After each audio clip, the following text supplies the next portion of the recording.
I think if one of the presidential candidates is launching DeFi projects, his family is directly involved, and he's speaking at cryptocurrency conferences, that one's probably going to be a little bit more pro-crypto than the one that put in Gary Gensler and has been on war with crypto for the last 4 years. So between Harris and Trump is certainly the favorite from a cryptocurrency perspective, but the reality is, regardless if the U.S. is pro-crypto or not, the world is moving on. Singapore has a lot of great things it's done, as has Hong Kong, as has the Middle East with Abu Dhabi and the ADGM, and Switzerland with FINMA.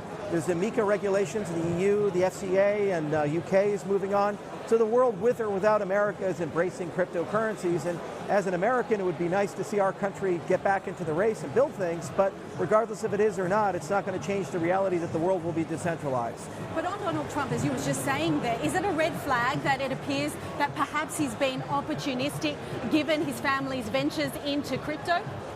I mean, every politician has some degree of opportunism. Nancy Pelosi's trades are a great example of that.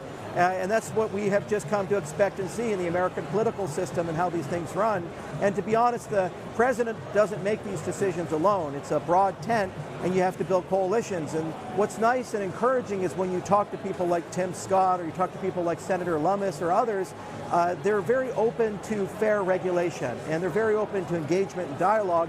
We haven't quite seen that yet with the Democrat Party, with the current leadership.